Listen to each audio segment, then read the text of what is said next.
আসসালামু আলাইকুম রহমতুল্লাহি বারকাতু।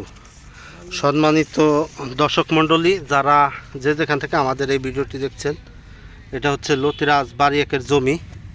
তো মূলত আমরা এই জমিটা আসছিলাম জমিটা পরিদর্শন করার জন্য, আমাদের এই জমিটা আপনাদের দেখানোর জন্য। অনেক দিন যাবত আপনাদের সাথে ভিডিও দিই না, তো যারা দেখতেছেন তারা দেখতেই পারতেছেন যে কী পরিমাণে লতি এই জমিতে মানে হয়েছে। এটা আপনার দেখলেই পরাণ ভরে যাবে যে কি পরিমাণে ফলন আছে জমিতে।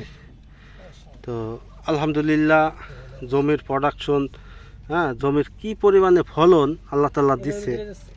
অনেকেই আপনাদের আমাদের বলবেন যে ভাই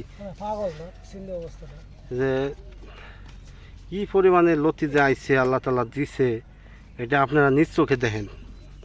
নিজ চোখে না দেখলে বুঝবেন না। আপনার দেখলে মনে হবে যে লতি মনে হয় বিছাইয়ে রাখছে, গাছের ভিতর দিয়ে মনে হয় লতি বিছিয়ে রাখছে। এটা হচ্ছে লতিরাজ বাড়ি এক। আল্লাহ তাআলা মানুষের মন ভরাবে কিভাবে বলেন। এই যে লতিরাজ বাড়ি এক, এই যে কালো ফোঁটা দেখেন পাতার মাঝখানে, এই আমরা এই যে দেখতে পারতেছেন এক একটা লতি 2 হাত 2.5 হাতের উপরে লম্বা হয়ে গেছে।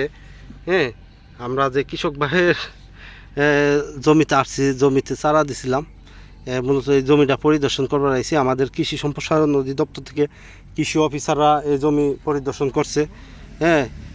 আপনার বড় ম্যাজিস্ট্রেট স্যাররা আইছিল, কৃষি অফিসার সম্প্রসারণ অধিদপ্তরের বড় অফিসার আইছে, এরাও এই যে জমিটা পরিদর্শন করছে, আপনার দেখে গেছে। আমরা মূলত আমাদের সাথে স্যাররা পরামর্শ করছে যে কিভাবে কৃষকদের আরও উন্নত করা যায়। তো এগুলো নিয়ে বিশেষ করে আমরা কাজ করতেছি। আমরা একটা কথা মনে রাখবেন, সাধারণ সার কীটনাশক দিয়ে চাষবাস করা হয় এই জমিগুলো। আমরা কিন্তু কোনো কৃষককে কোনো সময় উল্টাপাল্টা এই কীটনাশক এই সার এগুলো কোনো সময় দেওয়ার জন্য বলি না।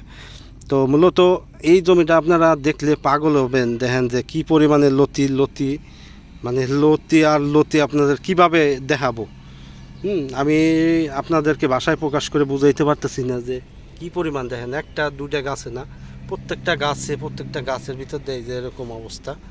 তো যাই হোক, পুরো জমির উপরে যদি দেখেন এরকম, কোনো মনে হবে যে লতি নাই, এই যে গাছের কোনো লতি নাই। যখন গাছের জমির নিচে বসবো তখন দেখেন এই যে শুধু আমার সামনে না, এই যে পিছন দিয়েও দেখেন কি অবস্থা, এই যে লতির কি অবস্থা। আপনারা একটু পিছন দিয়েও যদি খেয়াল করেন তাহলে দেখতে পারবেন। তো যাই হোক, লতির জন্য এই লতিরাজ বাড়ি একই সেরা। এতটুকুই বললাম, বেশি কিছু বললাম না। আপনারা যারা চাষ করতে চান, আমাদের সরকারি নথিপত্র ডকুমেন্ট সব আছে, আপনারা আমার কাছে আসতে পারেন। আপনারা দেহে হুইনা বুঝে পরে চাষ করবেন। এতটুকু আমাদের পরামর্শ, আমাদের কথা। সবাই সুস্থ থাকবেন, ভালো থাকবেন। আসসালামু আলাইকুম।